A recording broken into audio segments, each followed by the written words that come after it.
Hi everyone, it is Joan Kosmachuk, your seasonal color, style, and confidence coach, and I'm going to have a very special guest on live with me today, Elizabeth Cairns from the UK, and we are going to be doing a big reveal, and I'm just going to get Elizabeth to join me. So let's see, Elizabeth, can I get you on here? Here we go. Are you there, Elizabeth? Can you hear me?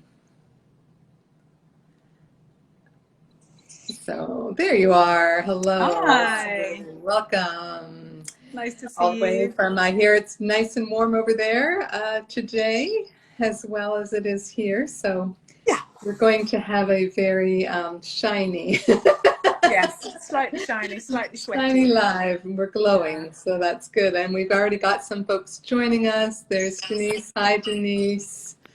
Who else do we have there? We've got Lauren at Full Stop. Hi, Lauren.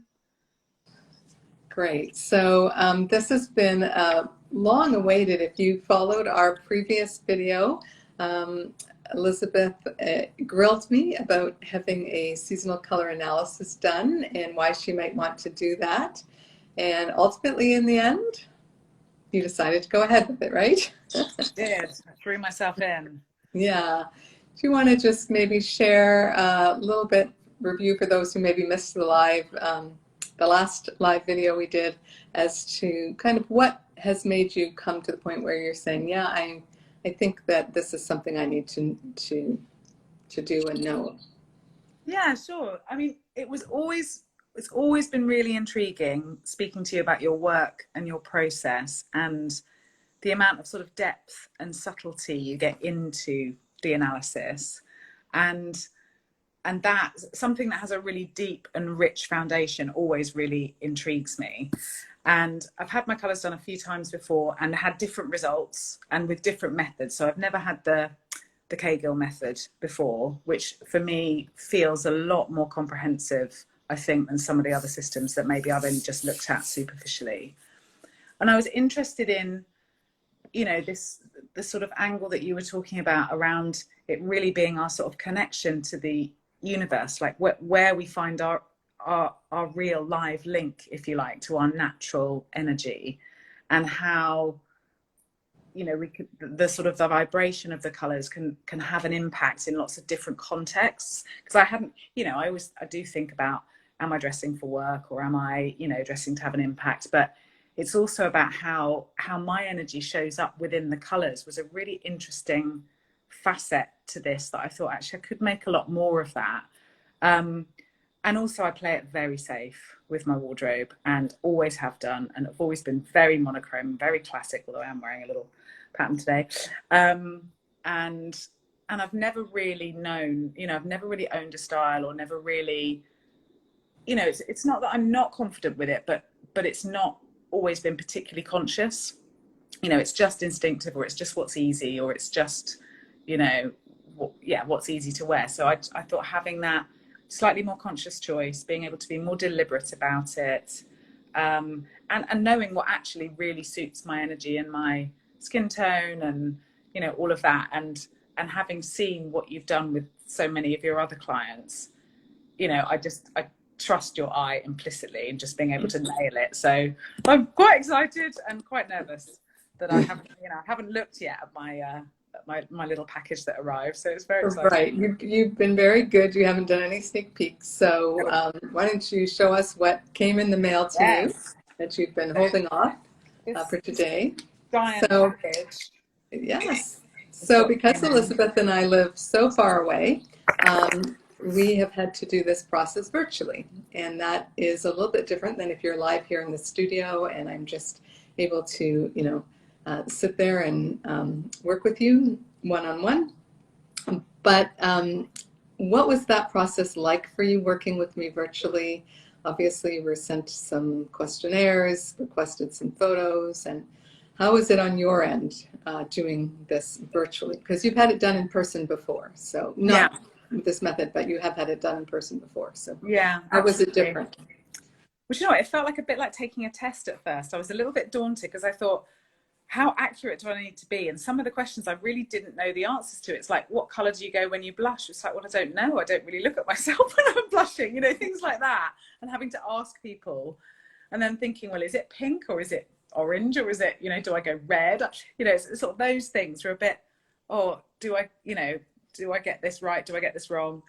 But, you know, it was all fun. And it was interesting just to think about it, you know, because I realised I don't really look at myself under a microscope like that very often. So that was interesting. And then taking all the photos, and I really tried to do them in, you know, obviously no makeup, not that I wear much makeup anyway, but, you know, natural lighting and sort of that combination of dodgy selfies and then having to get my daughter to take photographs for me. It's like 20 takes later. She's actually got me in focus, you know. So that was interesting and that took a bit of time. And then when we sort of went through, we had a little look in my wardrobe, didn't we? Sort of trying to think about what my favourite outfits were. And I thought, I don't really have it was interesting, that process of, I'm not really in love with any of my clothes. You know, I don't have a sort of, oh yeah, this is wonderful, or, you know, it's kind of everything's okay. So that was interesting to recognise. You know, I have obviously like my formal wear. There's some dresses that I think, oh yeah, I do love that, but I can't really go prancing down the high street in that all the time. So that was interesting because I thought I would really like to have a wardrobe that I love. You know, that I feel good in all of the time and I don't have to think about. So it was nice to recognise there was a need for the process. You know, the more I got into that questionnaire and the more I started thinking about it, the more I realised, actually, I'm not very conscious in this area. I really do need to do more of this. So, and it was fun, you know, and because it's you and I know you and we've been working together so long, you know, it didn't matter that I was sending you hideous photographs of myself, you know, at all angles and yeah, it was fine. So it was good. That's good.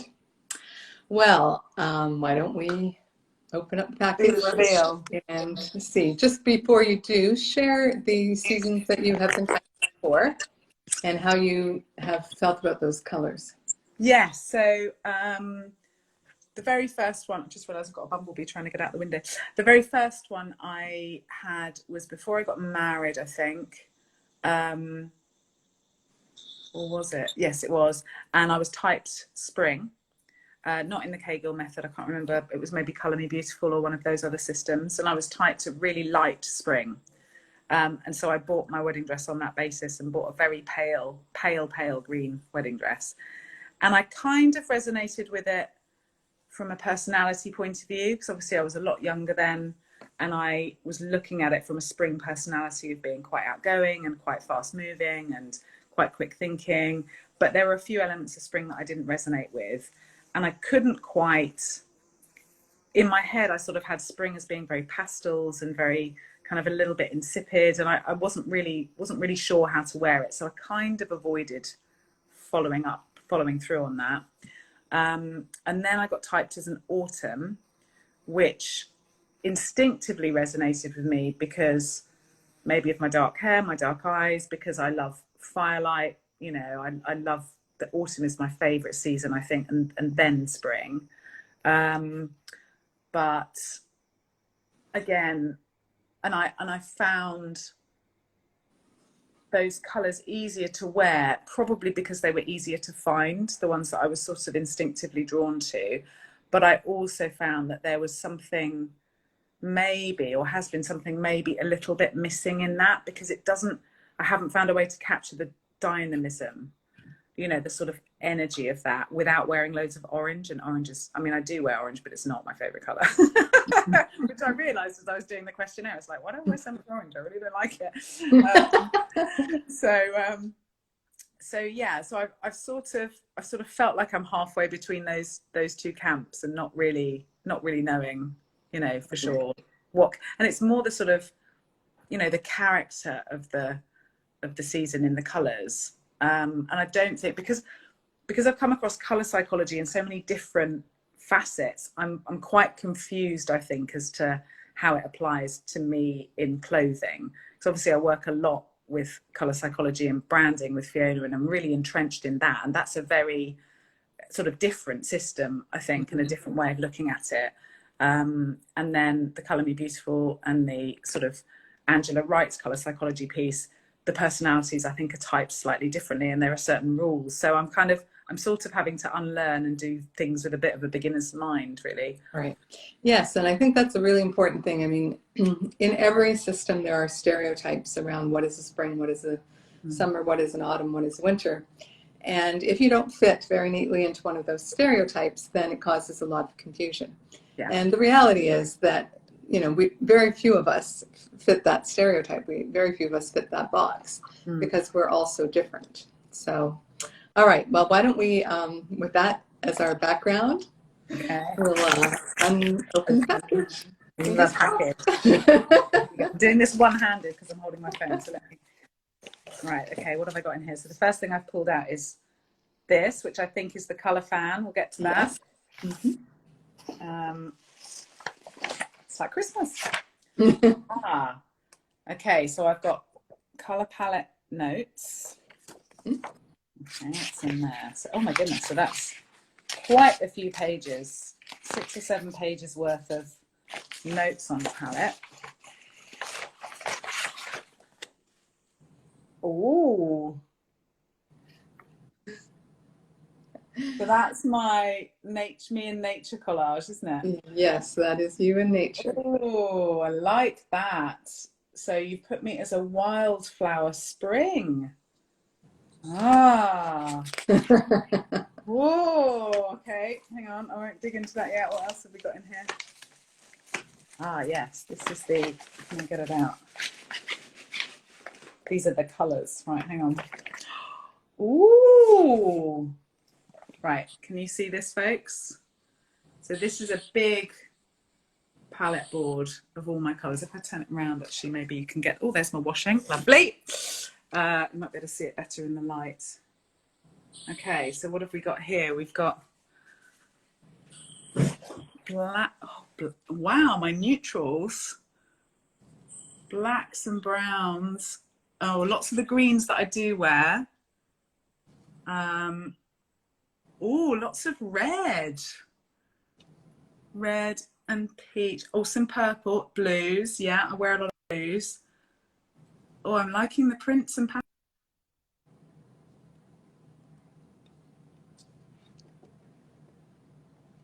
Yeah, sorry, Instagram's giving me messages.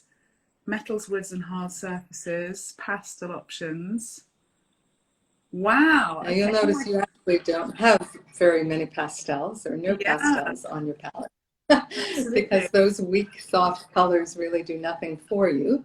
Although you could certainly wear them in lingerie, the lighter colors on your palette. But let's just unpack this a little bit and I'll tell you a few things and then you might have some questions as well.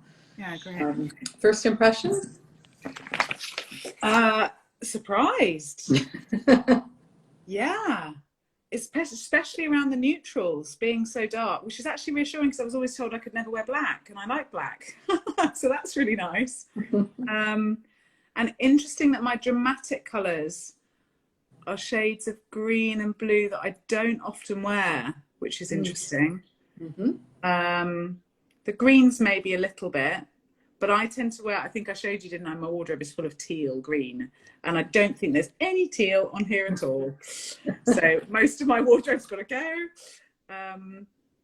But yeah, no, unexpected. But yeah, I mean, it's a nice palette. So let me sort of tease it out for you. I've chosen the name Wildflower Spring for you because it's reflective of both your personality and the palette itself.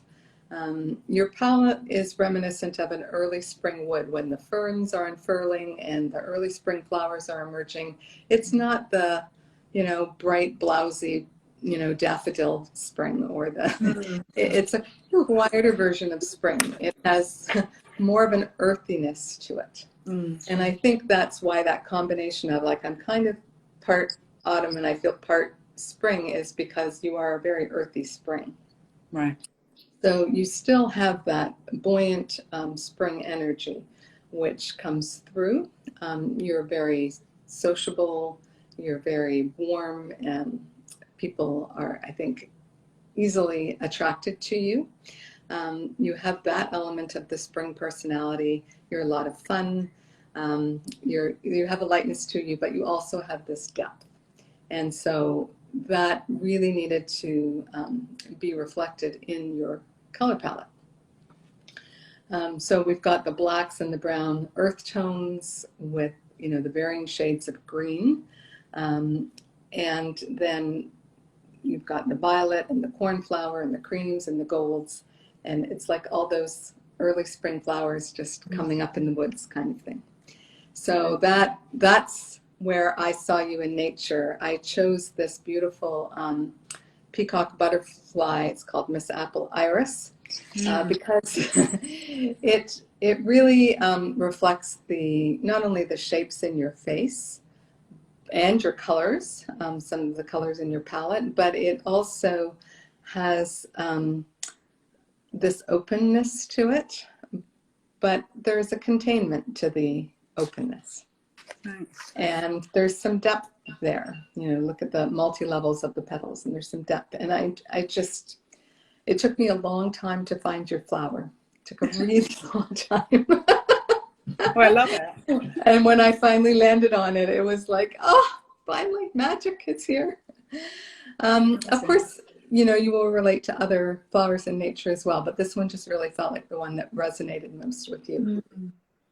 And then again, that idea of the, I've got a fern there that's just unfurling. It's that, just coming into spring versus the full-blown spring. And again, those shapes, the curves and the shapes of the mushrooms in that lower photo and the colors are all reflective of you. And then up in the right corner, there's the large tree, which I think really speaks to the substance that I see in you. You're very deeply rooted. And so this is a part of spring that we see. Yes, we see the new leaves coming out on the tree, and they're bright and beautiful, but there's also a depth to an old spring tree, right? So it's grounded and it's rooted. And then the water is the final image there in your nature collage, because there is this element of energy to you that's fairly swift. It can meander and go slower as it reaches different points, either in your life or in your work, or in the way you are expressing yourself at a particular time.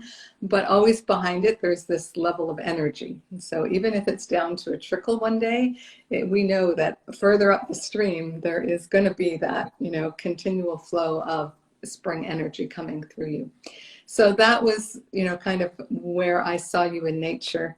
This is very much a subjective piece to creating a palette for someone. Someone might have seen you a little bit differently, but this is how I see you in nature. And I don't know if that resonates with you. Absolutely. I mean, it's funny, the unfurling fern is a symbol I use for my work all of the time. And it is my favourite part of spring, when they're all of that potential is there and it's just coming out and the beech leaves are just starting and that bright green and because I live quite close to ancient woodland here and it's absolutely stunning.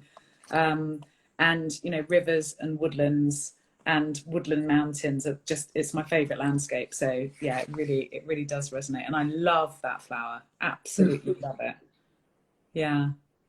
Good. And that flower would also be a good indicator of a printer pattern that, you could wear in terms of those shapes. And I think maybe even in your dress, you've got something kind of similar, like a hibiscus or something on that dress you're wearing, but that kind of open flower, large, medium scale flower would look really lovely on you as well. And that's something else we're looking for in your flower, is to, repeat those shapes that we're seeing in your face, the curves and the, so I'm glad you love it. Yeah, surprising. And the thing that was probably the first and most striking thing when I was entering into your palette was your eye color. And again, it's green, but it's kind of almost a Chinese bronze green. It's a very that's why someone might think you're an autumn. I certainly questioned that for a while myself, because you said you'd been typed, and I thought, well, is that possible?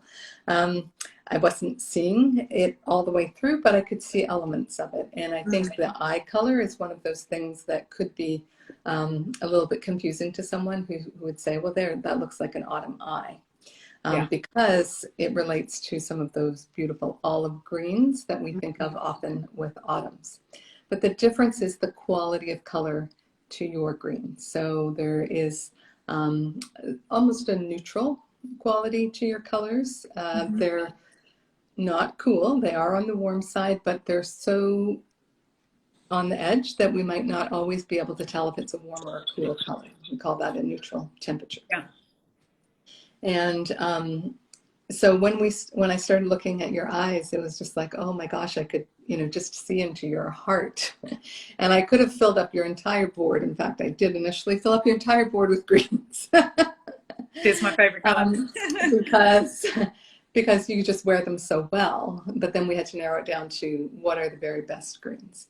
And the reason that the teal green didn't make the cut is that it does go well with your skin tone. It does, some shade of teal goes pretty well with almost every skin tone. But what I found was that it weakened your eye color. It was competing with it. Right.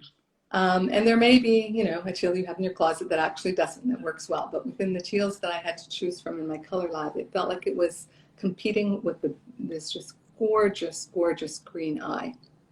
And because that is such a strength of your inherent coloring, I did not want to dilute it in any way. So that's how you ended up with all these really beautiful greens on your palette. And then, I always match hair color, because this is the color that roots us and grounds us. If you only wear one pair of shoes, it needs to be in your hair color, because then when our eye goes down to the shoe, it will automatically come back up to find the color again, and that will therefore bring us back up to your face. So this was a wardrobe mistake I used to always make. I wore black shoes. Well, that's handy. Anything to do with me, nothing. So I had these. It would weigh me down. It'd be very heavy, but also people's eyes would just go down and get stuck on that shoe because there was nothing to relate it to back up. So little tricks. Well, so that's very handy. Yeah, and you do have black on your palette, but you wouldn't wear it as an everyday color. Yeah. This is really for you, your most formal neutral. You'll wear it, and you'll see in your color palette notes, you're given instructions on this. You wear it with lots of, skin showing, so it's not up close to your face, so it doesn't, add any shadow for you.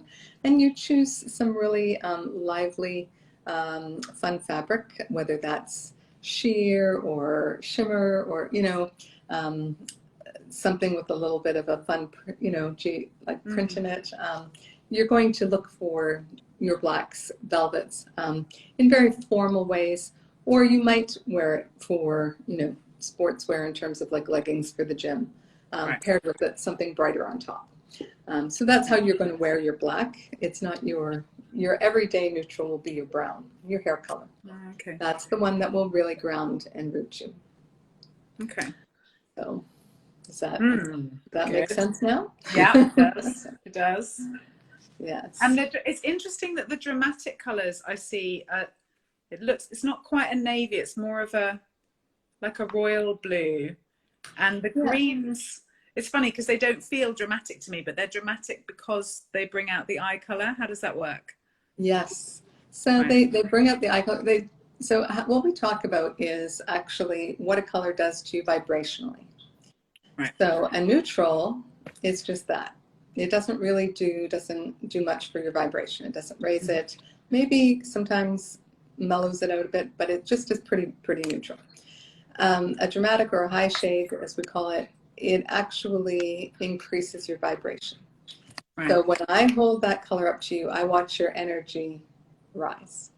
Right. So, in your business, you're doing a lot of one-on-one, but periodically you're doing these seminars where you're going and you're speaking.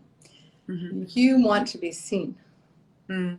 You want all eyes to be on you. So that's when you choose your more, your colors that raise your vibration, because that brings up your energy and brings you forward in a way that, wow, we see Elizabeth. Right. These colors are not always dramatic in and of themselves. Mm-hmm. They just have that impact on you of Right. raising your vibration. And then you'll notice there's a quiet color on there, Mm-hmm. and that is a color that actually lowers your vibration. Oh, okay. Now, based on our personality, some people rarely wear the colors that raise their vibration because they're uncomfortable being Right. seen. And some people would prefer to live in their quiet colors.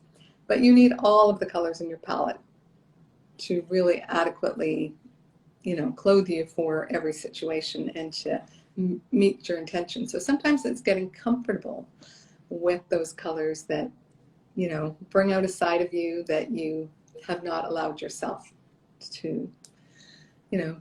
if you like to be a wallflower, be in the background, it's harder to come forward. And so you put Right. that color on and you feel like, oh my gosh, I'm so seen. But you do step into it. You'll learn to recognize its role and when you want to wear that and what it can do for you. So. Amazing. And then there's the skin tone colors. Interesting. Yeah, I've always struggled with the skin tone stuff because of my freckles and not knowing that piece. And that would just is that quite are they quite neutral colors to wear as well, the skin tone colors? So on a spring, they can be in place of a white, for example, Right. because they're also that kind of natural color. But they're also a good shoe color in that they can elongate your leg if you're wearing your skin tone on your foot. But it's always going to bring the eye back up to the face, and it's your most vulnerable color. When you wear that color, you are the most approachable. Oh, okay. So when you have a one-on-one, more intimate counseling session, perhaps, then that might be a color that you choose. And everybody has to look for the fabrics that best work for their skin tone. Yeah. So for some people, that would be something, that has a little bit of shimmer to it. For other people, it would be soft and fuzzy. Because it's texture and color. You kind of can't separate those two for skin tone. They really get the overall effect. So it takes a little bit of exploration to find out what are the fabrics. Very rarely do most of us look, terrific in a skin tone t-shirt. Some do. I'm one of the rare ones who does, but most of us need to have a little bit more of an elevated fabric for our skin tones. Sure. And of course, and you can wear your skin tones for lingerie as well. Right. Okay. That's interesting because I would never have bought lingerie in those colours. So maybe I should. And on the fan, actually, I can feel. So you can see that I've got the colour fan here, and maybe you can see the different textures on there, and it's much easier to get a sort of feel for that. But there's some. Yeah, it's quite interesting. I would never have picked ever to wear that colour. I don't think I've got anything in that colour, not even lingerie. But that's interesting. Maybe I have to go lingerie shopping now. This is good. My other half. It's not common for us to choose our skin color because we, as you said before, we're not really aware of it. Yeah, absolutely. We don't really know what is the color we blush, or we don't pay attention to those things on our own. And these feel quite dramatic. These reds. Mm-hmm. So your red also, it's your a color that raises your vibration as well. It's sort of as far as we can push your blush. Right. And depending on the shade of red you're given, mine is a coral. That's as red as I can go. Right. That coral, it's kind of a hospitable, welcoming, relaxed color versus someone who has a power red, which is like a true, pretty strong people. It's pretty strong, but it's very earthy. Yeah, very earthy. So it's not quite as bright as a typical red. It's more of got a little bit of a tint to it that softens. It's not a pure red. Yeah. Amazing. So, in your packet here, it talks about the focus words that I've chosen for you when it comes to dressing. Yeah. And those are light, organic, and spirited. Ooh, I like that. And if when you put an outfit on, it matches one or more of those focused words, then you're going to be starting to step into the energy of your palette, because it's not in the energy of your subtype for the season. Yeah. So I know you have a lot of spring friends, me being one of them. And and you can see that a lot of your friends are very light, and but we look at you and we see a different version of spring. Yeah. And it's just more organic, more earthy, more spirited. But there still needs to be in your face. that lightness. Strong. There's real strength in you. That's why you got the tree. That strength. Yeah. And the interesting thing I find so fascinating is, like, when I was looking at all that green on your palette, I was thinking about the chakras and how green is the heart color. Yeah. And it's about loving yourself and loving others. And it's like, when I think of your work as the empowered entrepreneur, you're really helping people. Your calling is kind of to help people to learn to put themselves first and their family, and then their, business, to fit into that. So loving self and others. And it's just so fascinating to me that you've chosen such a heart-centered business. And here you are in all this sea of green. Yes, it's lovely. Oh, that's a really lovely thing to say. Thank you. And just, I'm just skimming this now, and obviously I won't read it out for everybody, but what's really coming across is it's very personal, and it really feels like a gift, Joan. You've said some lovely things, and I can really feel that it comes through how passionate you are about getting this right, and how it's kind of, it's a gift, isn't it, that you're sharing with people, this ability to see clearly. And I find it amazing that you're able to particularly gauge that vibration piece on a virtual analysis, but it's spot on. It really is, and it's absolutely fascinating, and is going to become very expensive. All the charity shops around are going to do very well. But what's very pleasing is, actually, I recently bought a dress. I went to the opera with the client I mentioned earlier, Fee, on Thursday night, and I thought, I've got literally nothing to wear. And she said, it's black tie. So I went and did a tour of the charity shops and picked something in my good neutrals, with some of the reds in. So I was quite pleased about that. I did that very unconsciously, so that's good. Yes, that's great. Maybe it's a bit more autumnal than the spring, but it definitely fits that. What was that third word you said? There was light, spirited. Yes, it's definitely spirited. So I think that fits. But yeah, it's great. I think that the challenge for you, since you're shifting over from this autumn mindset, I think autumn was just too heavy for you. Right. Very weighing you down. You need that buoyancy, that lightness. Even though it's earthy, organic, and spirited, there does need to be that lightness. And we are going to get into your style piece on another day when we talk. We have that coming up. But that's the second piece of this, is looking at your body signature. And so in addition to the color and the fabrics and all of that, we'll be talking about the styles, the cuts, and the lines that are going to really flatter you the most and work with your season. Great. Oh, Joan, thank you so much. This is a real gift. I'm going to dig into it all now. And I put Elizabeth really on the spot today. Normally you would have a lot of time to absorb your colors before we would talk. And so Elizabeth and I will check back in again, as I do with all my clients, to make sure that all of the colors are working. If there's a color that's really missing, we'll talk about that too, and just make sure that we get that palette really nailed down. The important thing, though, is that your palette is a guide.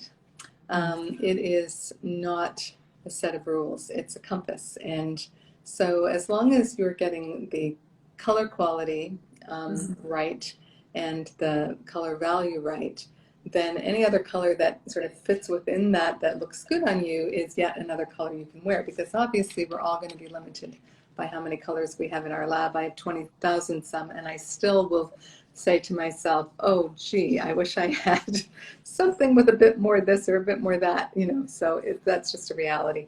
So maybe before we say goodbye, we'll just both hold up our fans. You can see the spring version that I am, and you'll see that that's very different from Elizabeth's colors, and that would make sense, wouldn't it? Because Elizabeth and I are very different. Absolutely. Hang on, I'm coloring, trying to very different energy. We've got lots more darks in mine. Yeah. And if I get to the neutrals, hang on, I'm trying to do this one-handed. It's hard to fan it with one hand, isn't it? Yeah, so there's quite a difference there, isn't it? Oh, you've got my teal almost. Oh. Yeah, so that's really quite different, isn't it? Mm-hmm. Lovely. Yeah. Oh, it's a beautiful palette for you.